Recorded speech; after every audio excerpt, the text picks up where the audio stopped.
Et comment ça va en Corée du Sud, dans une réalité alternative pour détourner l'attention du public de la corruption et du manque de loi. Le gouvernement crée un programme inhabituel de jugement public. Désormais, les crimes les plus notoires seront jugés en direct et tout le monde pourra voter pour le verdict. Le président de la Corée prononce un discours émouvant sur cette initiative. Pour valider ses paroles, il présente le juge en chef au public, Yohan, qui deviendra l'instrument de la justice populaire. Kim, un jeune diplômé en droit, est nommé comme second juge, assistant de Yohan. Le jeune homme partage la nouvelle avec son mentor, qui lui conseille d'observer de près le juge en chef. Le troisième siège au tribunal est attribué à la juge Jinju, une jeune femme qui a également récemment obtenu son diplôme en droit. Le premier cas choisi par le juge Yohan est celui de Joo Chimika. La corporation est accusée de déverser des déchets toxiques qui ont nui à tout un village. Le même jour, une tragédie se produit et force le juge à réaffirmer sa décision. Un bus fonce à grande vitesse vers un groupe d'enfants et pour les sauver, Yohan élimine le chauffeur devant la foule.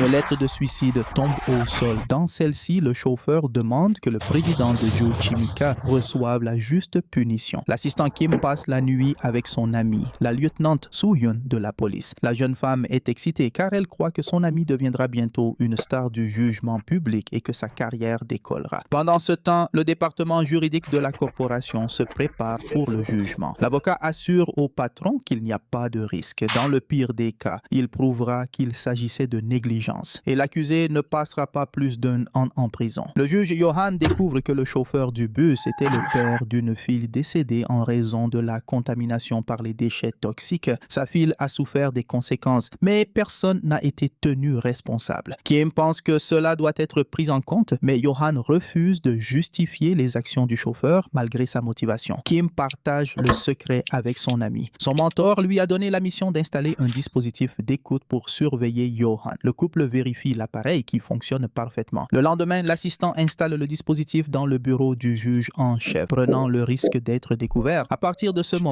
il commence à écouter les conversations de Yohan et à le surveiller. Le jeune homme découvre que Yohan rencontre les avocats de la corporation et commence à soupçonner qu'il mènera un jugement injuste. Le jour de la première diffusion du jugement, les juges entrent dans le tribunal sous les regards attentifs de millions de spectateurs. L'animateur annonce le début du vote public. Les spectateurs sont invités à télécharger une application mobile pour devenir jurés dans le jugement. Le procureur expose l'histoire des personnes mortes ou dans un état critique à cause du déversement de déchets toxiques. Il exige que le président de la corporation soit condamné sous l'accusation la plus grave, dommage intentionnel et destruction de la population. L'avocat de la défense, cependant, conteste l'accusation. Il présente des images de l'usine et confirme qu'il y a eu une fuite, mais soutient que la substance n'aurait pu nuire à personne. Un médecin responsable des examens confirme cette version. Il assure que la fuite a été insignifiante et que l'eau du village n'aurait pas pu être contaminée. Cependant, lorsqu'on lui propose un verre de cette eau à boire, sa réaction révèle une autre réalité. Un autre témoin est le gardien de l'usine. Kim commence à soupçonner qu'il a été instruit pour tromper le jury. Le vieil homme affirme avoir averti le président de la corporation du danger, mais que le patron a refusé d'agir. Après le témoignage de l'homme âgé, les spectateurs commencent à voter activement. Le président de la corporation panique, mais le juge semble essayer d'adoucir la situation et d'atténuer le verdict. Après avoir été persuadé par le juge et l'avocat, le président admet sa culpabilité, mais affirme qu'il s'agissait d'un simple cas de négligence et demande que l'accusation soit modifiée. Après une courte pause, le juge Yohan retourne au tribunal et annonce le verdict. Il accepte de modifier l'accusation et classe l'incident comme négligence. Pendant un instant, Kim soupçonne que son collègue ait cédé à la persuasion et trahi sa cause. Cependant, Yohan apporte des modifications. Il impose une punition pour chaque personne affectée et mentionne chacune par son nom pour marquer le public. En conséquence, au lieu de 5 ans, le président reçoit une sentence de 235 ans de prison. Pour célébrer la première session réussie, Yohan invite ses collègues à dîner, mais rien de bon n'en ressort. Kim accuse le chef d'être gâté et habitué à la permissivité depuis son enfance. Finalement, Kim décide de partir pour éviter une rupture complète avec son collègue. En rentrant chez lui, il réfléchit à ce qui s'est passé au tribunal, mais son attention est détournée par une voiture jaune. Le conducteur fonce à grande vitesse vers des sans-abri assis sur le trottoir. La conduite imprudente se termine par un vieil homme écrasé alors qu'il roulait à vélo. Kim court pour aider l'homme, mais le conducteur fuit les lieux sans être puni. Quelques jours plus tard, Kim cherche des éclaircissements auprès de son chef. Il croit que les témoignages des témoins étaient faux, mais Johan refuse de suivre les règles. L'essentiel est que le président a été puni et que les jurés étaient satisfaits. Pendant ce temps, le conducteur de la voiture jaune continue de semer le danger dans la ville, menaçant des gens. Il manque de peu de percuter une voiture avec un enfant à bord, mais la conductrice parvient à dévier à temps. Tout cela se passe près d'un café où Kim dîne avec son ami et le couple décide de poursuivre l'homme pour éviter le chaos. Soudain, un autre poursuivant apparaît devant la voiture jaune, le juge Johan. Ignorant les témoins, il arrête l'infracteur et rend sa propre justice, détruisant la voiture de luxe de l'homme. Pendant son service, le conducteur continue d'agir de manière arrogante et humilie ses subordonnés. Il force un employé diabétique à manger des bonbons et le soir continue son comportement agressif, manquant de respect envers les travailleurs d'un restaurant. Mais Johan apparaît pour lui rappeler que cette rencontre ne sera pas la dernière. La juge Jinju découvre que le prochain cas concerne des délits mineurs. Pour un programme populaire, ce crime semble insignifiant. Kim ignore le mécontentement de sa collègue, préoccupée par l'appel de Soo-hyun. Son ami essaie d'enquêter sur le juge en chef et trouve un commentaire étrange sur Internet suggérant que Johan est le diable. Johan et Jinju arrivent à Bintiv à un banquet officiel en tant qu'invité d'honneur. À la fin de la soirée, la ministre de la Justice décide de présenter son fils Yeon-hun au célèbre juge Johan, le même homme gâté qui conduisait la voiture jaune. Pendant que son chef s'amuse à la fête, Kim envahit son bureau pour récupérer le dispositif d'écoute. Cependant, Johan était déjà un pas en avant par rapport à son subordonné et les deux se préparent à une conversation sérieuse. À ce moment-là, une explosion se produit dans le bureau. Kim se réveille dans la maison de Johan. Pendant ce temps, la police enquête sur le bureau du juge. L'incident transforme Johan en héros national.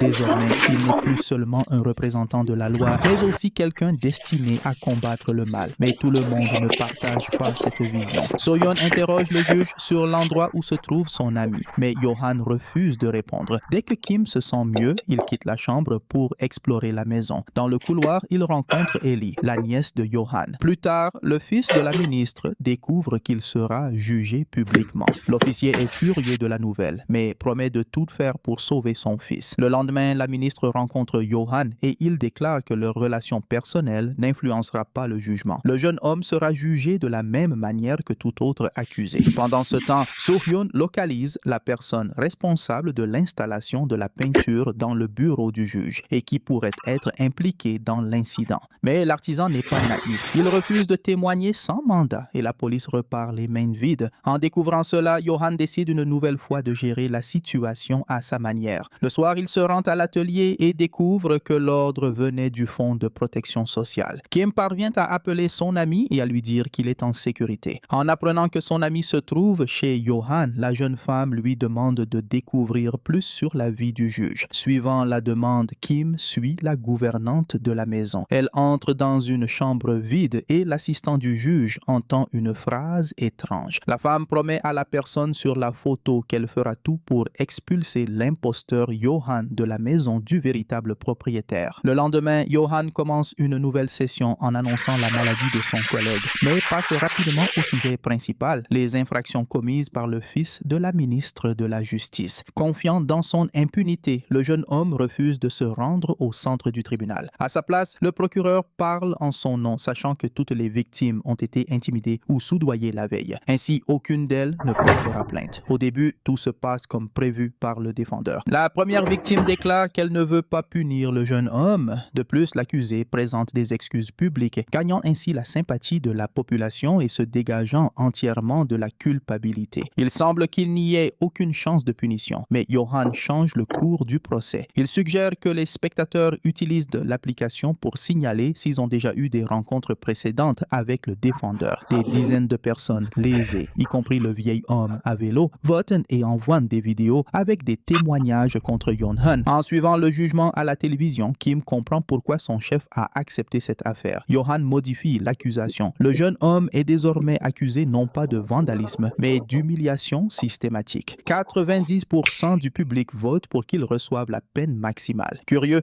Kim poursuit son enquête. enquête. Il descend au sous-sol, mais il est découvert par la gouvernante qui lui révèle la vérité. Selon la femme, Johan était le fils illégitime du maître, emmené à la maison lorsqu'il était jeune. Personne ne l'aimait, sauf Isaac, le frère aîné. Mais le garçon s'est révélé un démon ingrat. Il a nui à de nombreuses personnes et s'est débarrassé d'Isaac. En même temps, Johan commet une autre attaque. Il force un sans-abri à se jeter d'un toit et vole la montre de son poignet. Plus tard, la ministre organise une rencontre avec Johan et lui demande le prix de la liberté de son fils. Mais le prix s'avère être trop élevé. Le juge exige que l'officier avoue publiquement qu'il a injustement condamné un homme des années auparavant, un homme qui a ensuite mis fin à ses jours. Johan et Kim sont invités à un dîner au bureau du Fonds de protection sociale. Les invités témoignent du comportement inapproprié du président, mais la secrétaire officielle, Jong Seona, sauve la serveuse et éloigne le patron de la table. Ensuite, il devient évident que la simple secrétaire a plus d'influence que quiconque, y compris le président lui-même. Pendant ce temps, la ministre de la Justice fait une déclaration importante pour la nation. Elle s'excuse du comportement de son fils et affirme qu'il doit faire face à la punition méritée. Il devient clair que les ambitions politiques de l'officier sont bien plus grandes que l'amour pour son fils. L'avocat tente d'utiliser cela comme défense. Il soutient que Yeon-hoon a toujours été un enfant rejeté et que cela a affecté sa santé mentale. Mais Johan ignore les paroles de l'avocat. Il rend un verdict inattendu, flagration publique. Les habitants de Séoul soutiennent vivement cette décision. La mère de Yeon-hoon est forcée de signer la sentence. La punition est également diffusée en direct. La foule célèbre en regardant la souffrance du jeune homme riche et gâté sans éprouver aucune pitié. Seul Kim considère cette punition comme barbare. Incapable de se taire, le jeune homme confronte son chef avec tout ce qu'il a découvert sur la mort de sa famille. Johan devient furieux face à une telle audace. Il pousse Kim contre le mur et révèle la vérité. Le garçon était effectivement un exclu dans la famille de son père, mais son frère l'a toujours traité avec bienveillance. Ce jour fatidique, sa famille s'était réunie à l'église, mais Johan a dû attendre dehors pour éviter d'embarrasser son père par sa présence. Lorsque l'incendie a commencé, la foule s'est précipitée vers la sortie, sans prêter attention à la petite Ellie. Johan est entré en courant et a vu Isaac essayer de sauver la fille, mais le toit en flammes s'est effondré sur lui, ne lui laissant aucune chance de survie. Il n'a pu dire adieu à son frère avant de sauver la fille, mais au lieu de reconnaissance, il a été accusé de la mort d'Isaac. La seule personne qui aurait pu dire la vérité mais ne l'a pas fait était le pompier ivre qui a pris la montre du défunt frère comme souvenir. C'est pour cela que Johan porte une croix dans le dos. Pendant ce temps, la ministre visite secrètement la prison pour voir son fils. En voyant le garçon souffrir, elle ne peut retenir ses larmes. Cependant, sa faiblesse passe rapidement et elle quitte la colonie pénitentiaire. Les juges se réunissent à nouveau en studio pour conduire le prochain jugement. Cette fois, l'accusé est la star de télévision Nam Seo-kwon, accusé de comportements inappropriés avec des femmes, les forçant à des relations de courte durée. À chaque nouveau jugement, les procès publics deviennent plus sévères. La flagellation semble insuffisante pour le procureur, qui exige 20 ans de prison et une castration complète. Même Johan est horrifié par la proposition. Cependant, la foule embrasse l'idée avec enthousiasme. Pour réfléchir à tout cela, le juge annonce une pause. Johan passe la nuit à étudier l'impact de la stérilisation sur les animaux. Le mentor de Kim remarque que le jeune homme commence à s'attacher au chef qu'il devait surveiller. Kim, pour sa part, commence à se demander s'il doit continuer. Des influenceurs célèbres exigent l'exécution de la sentence, tout comme le reste de la population. Avec le temps, les spectateurs deviennent de plus en plus impatients et impitoyables. Même la gouvernante de Johan demande à Kim de ne pas tarder et de finir rapidement la mutilation de l'acteur. Kim est convaincu qu'ils sont allés trop loin. Acquiescent, Johan condamne l'acteur uniquement à une peine de prison, sans blessure humiliante. L'accusé soupire de soulagement, mais pour peu de temps. Dès le premier jour, il est emmené à l'hôpital pour une appendicite. Mais au lieu de retirer l'appendice, il retire ce qui aurait dû être enlevé il y a des jours. Du moins, c'est ce que Kim rêve pendant sa pause déjeuner. En réalité, Johan envoie le criminel aux États-Unis, dans une prison qui abrite des individus débauchés. Ensuite, le juge reçoit une lettre du Fonds de protection sociale. Dans l'enveloppe, il trouve une invitation. En arrivant à l'adresse spécifiée, Johan devient la proie d'agresseurs inconnus. Le cerveau derrière le crime est la secrétaire du fonds, Jong Seona. Johan reconnaît la femme d'il y a des années. Elle travaillait comme domestique dans la maison de son père. Le garçon l'avait surprise en train de voler à plusieurs reprises, mais elle trouvait toujours une excuse pour éviter la punition. Jusqu'à ce qu'un jour, Johan lui propose un moyen de prouver sa loyauté, sauter par une fenêtre. Laissant de côté les souvenirs du passé, Johan essaie de comprendre ce que son ancienne connaissance attend de lui. Jung Seona explique, elle veut que Johan reste loin du Fonds et de la Dream House, où les responsables prévoient de réinstaller tous les citoyens sans abri. Ne parvenant pas à obtenir la coopération du juge, Seona lui injecte un sédatif et Johan s'endort. Peu après, elle ordonne à son assistant de ramener le juge chez lui. Poursuivant son enquête, So-hyun découvre que le vieil homme qui a témoigné lors du premier procès de Johan a retiré une grosse somme d'argent. La jeune femme partage ses soupçons avec son ami et Kim croit à nouveau que son chef a soudoyé le témoin. Ce qu'ils ne savent pas, c'est que le juge en chef est déjà au courant qu'il rassemble des preuves contre lui.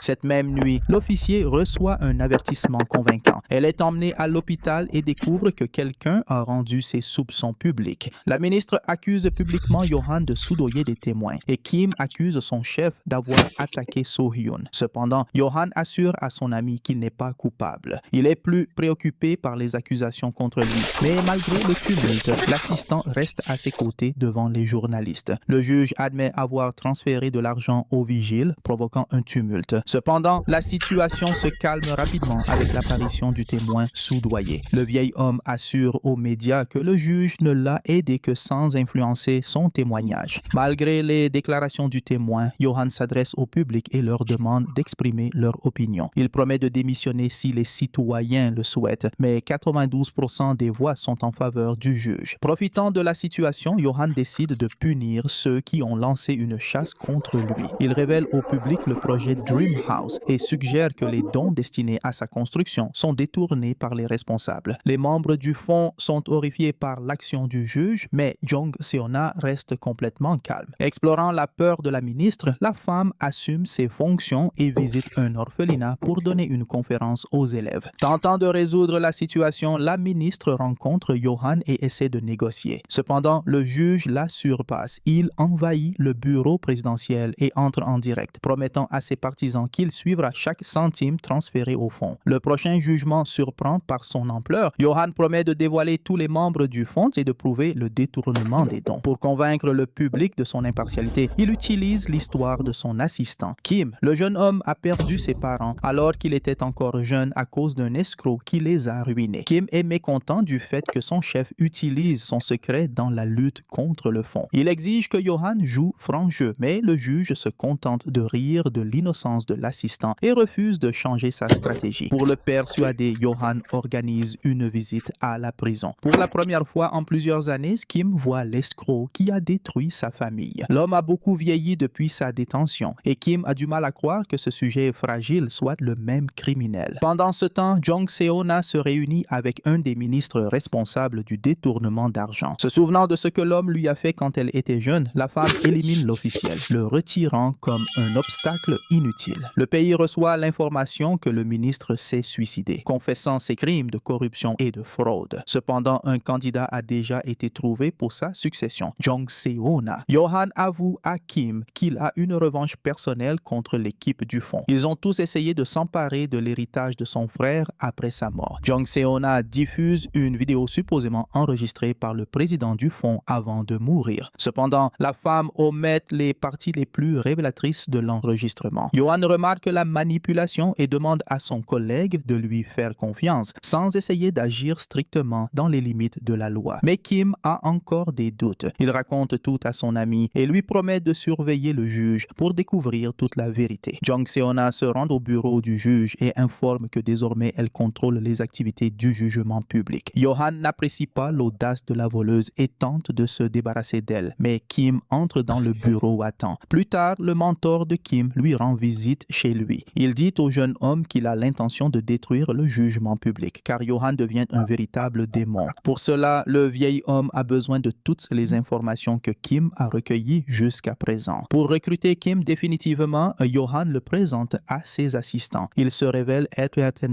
l'avocat du président lors du premier procès sur les déchets toxiques et la jeune fille qui a accusé Yeon-hun. Kim se rend compte que tous les cas qu'ils ont jugés étaient fabriqués. Il perd perd totalement sa foi en son chef et dans le système judiciaire. Mais tous partagent les tragédies qui les ont amenés à agir de cette façon. Aucun d'eux n'a reçu de protection et la seule option restante était d'agir par eux-mêmes. Après sa rencontre avec son mentor, Kim refuse toute coopération. Il avoue au vieil homme qu'il ne croit plus en son travail honnête et veut se tenir aux côtés de ceux qui luttent pour les droits des injustifiés. Après une promenade avec Ellie, So-yeon rentre chez elle mais doit rester. Une foule d'hommes armés attaque les sans-abri. La jeune femme sort son arme, mais les agresseurs semblent vouloir la provoquer et l'incriminer. Ils encerclent So-yeon tout en agressant aussi Ellie sans défense. Heureusement, Kim et Johan arrivent à temps pour attendre pour sauver les filles. Plus tard, le juge en chef convoque le célèbre trio et annonce la décision du comité. Pendant la diffusion des annonces et des affiches avec leurs visages seront désormais montrés. Les juges n'aiment pas l'idée, mais Jung Seona est inflexible. Elle veut transformer les juges héros en clowns aux yeux du public. Jung Seona supervise personnellement la préparation de la session photo publicitaire. Cependant, elle ne remarque pas que Johan remet son dossier à la ministre de la Justice. Plus tard, Johan présente Kim à un homme qui suit le fraudeur libéré. Les soupçons de Kim se confirment. Le vieil homme en prison n'est pas celui qui a détruit sa famille. Pour quelques lingots d'or, l'espion accepte de trahir ses employeurs et de tout raconter. Les juges se rendent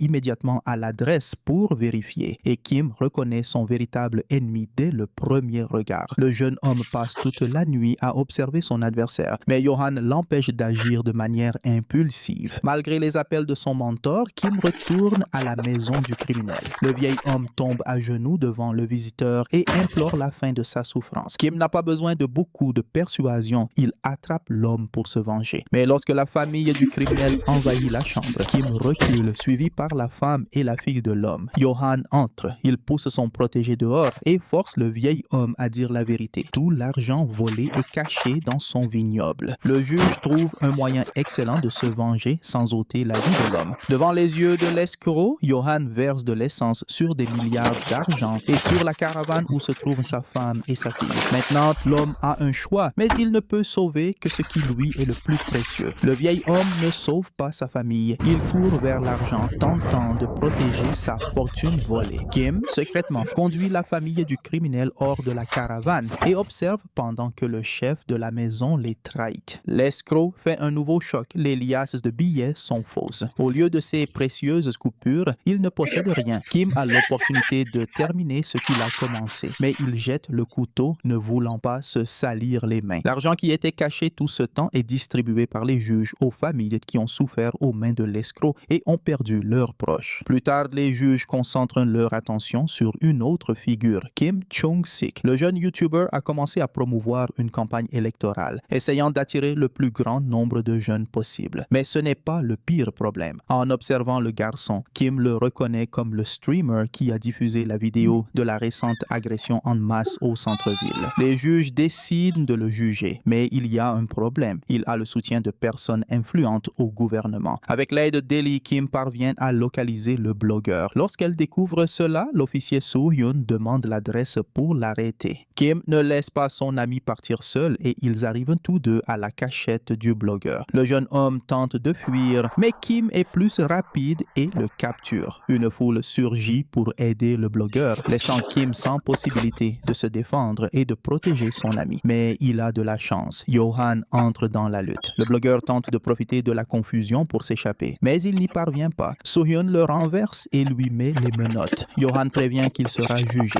Jung Seona s'oppose, mais le juge ne prévoit pas de changer ses plans. Le blogueur apparaît au tribunal. Le juge l'accuse de plusieurs crimes, mais le jeune homme croit qu'il ne faisait que tenter de rendre le monde meilleur en incitant à la haine entre les gens. Son discours touche le public. Cette fois, la majorité vote en faveur de l'accusé. Malgré cela, les juges ne comptent pas abandonner. Kim montre une interview avec la grand-mère de Kim Chung-sik. Ensuite, d'autres vidéos avec les commentaires des connaissances du blogueur révèlent qu'il a collecté des dons sans rendre de compte. L'avocat de la défense de l'accusé, un agent de Johan, plaide en sa faveur et cela devient le facteur décisif. Johan condamne le jeune homme à 3 ans dans une colonie pénitentiaire, avec une peine suspendue de 5 ans et l'obligation de porter un bracelet de surveillance. Kim Chung-sik regrette rapidement de ne pas avoir été emprisonné. À cause du bracelet, il devient un véritable paria. Même ses amis influents au gouvernement s'éloignent, le déclarant honteux pour la nation. Pendant ce temps, la ministre rend visite à Jong Seona chez elle pour lui rappeler sa place. La femme rappelle non seulement à sa rivale son passé en tant que domestique, mais lui promet aussi de découvrir pourquoi tous ceux qui ont interféré avec son chemin ont eu des fins inattendues. Plus tard, Jong Seona rencontre Johan dans un salon de coiffure, mais il ne montre aucune peur de la lame tranchante dans sa main. Au contraire, il l'invite à dîner, lui donnant l'occasion de se remémorer sa vie passée. Cependant, toutes les mémoires ne font pas plaisir à Jong Seona. Tentant de justifier son fils, la ministre fait une annonce importante. Elle a des preuves contre Johan. Johan est forcé d'aller en jugement et cette fois, il est trahi. La jeune femme qui l'avait embauché lors d'une des sessions se retourne contre lui. La ministre se réjouit trop tôt de sa victoire. La jeune femme change d'avis au dernier moment et son témoignage se retourne immédiatement contre la ministre. De plus, Johan accuse la ministre d'un autre crime, la libération illégale de l'escroc. Au tribunal, le criminel avoue avoir payé un gros pot de vin pour obtenir sa liberté. La ministre ne compte pas laisser cela impuni et se prépare à un nouveau face-à-face. Elle organise une rencontre avec Johan dans un terrain abandonné, mais n'a pas le courage de l'éliminer. Les juges lui offrent un accord, les aider à capturer des criminels en échange d'aide dans le jugement. Mais la ministre choisit la liberté totale. Un tir est tiré de son bureau. Sur les lieux du crime, Soo-hyun arrête les juges. La jeune femme libère son ami et son chef pour éviter des complications. Ce n'est qu'après cela qu'elle appelle des renforts. Quelques jours plus tard, les jeunes discutent de ce qui s'est passé et Soo-hyun demande à son ami de ne plus jamais s'approcher d'elle. La tension entre les juges augmente également. Kim sent qu'ils sont allés trop loin et qu'il devient un démon comme son chef. Le jeune homme décide de quitter la maison de Johan. Plus tard, Jong Seona suggère que Johan soit nommé le prochain président. À son avis, c'est le seul moyen de le contrôler et de garantir son soutien. Pendant ce temps, Soo-hyun continue d'enquêter sur l'incendie qui a tué le frère de Johan. Elle interroge les habitants locaux, essayant de trouver quelque chose contre le juge. En même temps, une conférence de presse tente de le discréditer, l'accusant d'apporter l'anarchie à la ville avec sa justice implacable. Mais la foule exige la poursuite du jugement public avec Johan. La dévotion des partisans du juge est si intense qu'ils attaquent tous ses opposants. Le lendemain, Kim reçoit un appel anonyme. Quelqu'un lui dit où aller pour sauver son mentor. Le juge arrive sur place sans hésiter et trouve le chaos dans les rues. La police arrête des personnes sous l'accusation d'être infectées par un virus inconnu. Johan arrive également sur les lieux où il est accueilli par son adversaire qui affiche sa surprise, l'assistant du juge suspendu à des chaînes. Avec ses dernières forces, Johan monte les escaliers pour sauver le jeune homme, mais Jong Seona appuie sur le bouton. Pendant ce temps, Kim continue de chercher le professeur, mais il trouve d'anciens ennemis qui planifient de se venger de leur défaite. Johan pousse un cri de désespoir. Il réussit à appeler Soo-hyun et à lui dire que son ami est en danger. Ensuite, le juge s'allonge près de son ami mort, acceptant son destin. Soo-hyun arrive à temps et parvient à sauver Kim. Mais dans d'autres parties de la ville, des attaques sont menées contre tous les assistants de Johan. Les véhicules transportant les victimes portent l'emblème du Fonds de protection sociale. Des collègues trouvent Johan et le ramènent à la vie. Ils informent le chef des attaques et qu'une file de son équipe a été enlevée. Plus tard, Johan rencontre le président et découvre ce qui se passe dans les rues. Le gouvernement a décidé de se débarrasser des sans-abri sous prétexte de la propagation d'un virus dangereux. Le projet Dream House a été créé exactement pour ce but. Mais les ministres ne craignent pas le juge curieux. Ils sont confiants d'avoir toutes les preuves pour confirmer l'existence du virus. Pour se protéger complètement, le gouvernement annonce la fin du jugement public. Un nouveau programme sera créé pour traiter des questions épidémiques, des calomnies et des violations de l'ordre. Cette fois, la juge Jinju sera responsable du panel. Les juges ont l'opportunité d'apparaître lors de la diffusion finale, mais au lieu du studio, ils sont emmenés dans un quartier fermé. Le trio demande aux journalistes de brancher leurs équipements et de montrer au monde ce qui se passe réellement avec les sans-abri. Habillés en tenue médicale, ils entrent dans le centre d'opération et prennent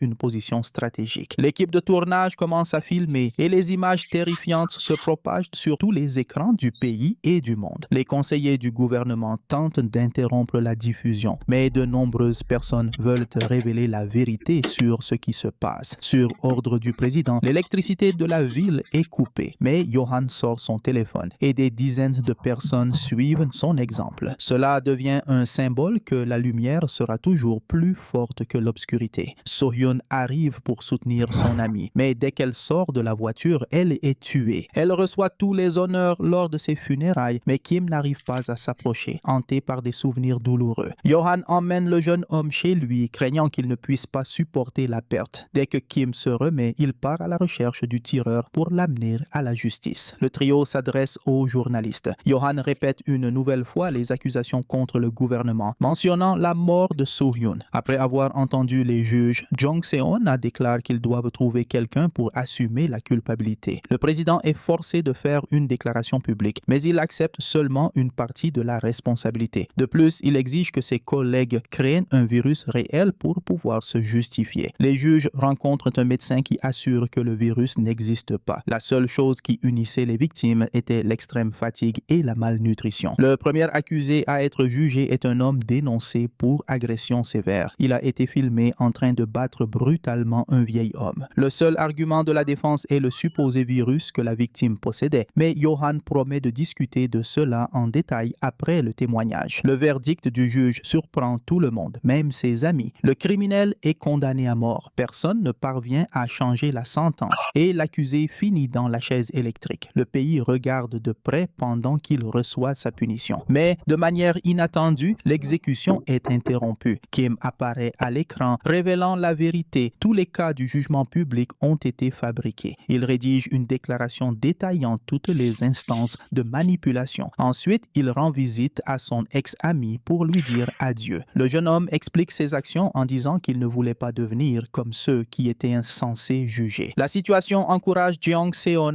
Elle renverse le président, prévoyant de prendre sa place, et tous les membres du gouvernement s'allient à la femme forte. Johan convoque une conférence de presse au tribunal. Il admet sa culpabilité et toutes les accusations. Le juge annonce sa démission et déclare qu'il est prêt à accepter toute punition. Malgré cela, le soutien populaire reste inchangé. Pendant ce temps, Kim tente de trouver le tireur. En suivant les traces de son amie, il découvre avec qui elle s'était rencontrée avant la tragédie et, avec son aide, obtient le numéro d'immatriculation de la voiture du meurtrier. Kim suit la piste du coupable, mais arrive trop tard. Quelqu'un a déjà puni le tireur, laissant son corps au sol. Il décide alors de composer le dernier numéro du journal des appels et, de l'autre côté du fil, il entend une voix bien familière, la voix de Johan. Le jeune homme arrive à la maison connue, mais Johan nie sa culpabilité, malgré les preuves. La police arrive sur les lieux et, quelque temps après, Jong Se-on aussi. C'est elle qui avait observé l'étudiant des années auparavant, remarquant à quel point il ressemblait à Isaac. Kim se rend compte qu'il a encore été trompé. Son ami n'a pas été impliqué dans la mort de So-hyun. Mais Jong Se-on révèle un autre terrible secret sur le juge. Il sait qui a commencé l'incendie à l'église. C'était la petite Ellie qui a accidentellement fait tomber une bougie. Pendant toutes ces années, Johan a gardé le secret pour que la fille ne se sente pas coupable. Kim tente de laver le nom de son ami, même si cela coûte sa propre liberté. Mais personne ne veut s'impliquer avec Jong Se-on et le jeune homme n'obtient que des refus. Kim s'infiltre alors dans le centre médical de la fondation. Parmi les patients, il trouve Han So-hyun, l'assistante enlevée de Johan. Kim se cache lorsque le président arrive au centre. Il est informé que les tests du virus se déroulent bien et qu'ils ont déjà reçu les premières commandes, pour lesquelles ils auront besoin d'amener quelques centaines d'autres personnes comme cobayes. Profitant du moment, Kim enlève la jeune femme et se dirige vers la sortie. Soudain, une des infirmières le reconnaît, mais décide de l'aider à sortir la civière. La jeune femme demande au juge de dire à tout le monde ce qui se passe et d'apporter de l'aide. La nouvelle de la mort du juge Johan est diffusée à la télévision. Cela plaît beaucoup aux ministres, qui croient maintenant que personne ne peut les arrêter. Kim s'équipe d'un dispositif pour attirer l'attention de la communauté internationale et sauver les gens ordinaires. Il prévoit d'emporter avec lui le professeur traître qui fut un jour son bon ami. Mais l'explosion ne se produit pas. Johan apparaît de nulle part et désactive le système. Il explique à son collègue comment il a réussi à s'échapper de la prison et, en compagnie des amis du juge, il se prépare pour un nouveau procès. Le banquet des officiels est soudainement interrompu. Le juge Johan apparaît sur les écrans, déclarant ouvert le grand jugement populaire. Sur les écrans géants de la ville, des vidéos sont diffusées où le président se moque de la souffrance des gens, discute du virus forgé et appelle la clinique une ferme. Après cela, le juge demande au peuple de voter et de décider du destin des criminels. Johan montre à la foule rassemblée une télécommande qui détermine leur vie. Il propose une course pour le bouton convoité et en un instant, les officiers se transforment en animaux sauvages. Seule Jong Seona garde son calme. Elle sort une arme et demande à son ami de lui remettre le bouton. Mais au dernier moment, la jeune femme change d'avis et pointe l'arme contre elle-même. Kim entre dans la salle et demande à son ami de reculer. Il rappelle à Johan Ellie, mais en recevant un refus, le jeune homme déclare qu'il restera également sur scène jusqu'à la fin. L'équipe de déminage arrache Kim de la salle, mais Johan reste là-dedans. Le bâtiment commence à s'effondrer, ensevelissant tous les participants sous ses décombres. Kim arrive à la maison de son ami, mais Ellie n'y est pas. À la place, le jeune homme trouve des plans du bâtiment, suggérant que Johan a réussi à s'échapper. Et c'est effectivement ce qui s'est passé. Mais maintenant, chacun des juges suivra son propre chemin. Ainsi se termine la première saison de Pied le juge du diable, série dramatique et mystère de 2021. Et je vous attends dans la prochaine vidéo.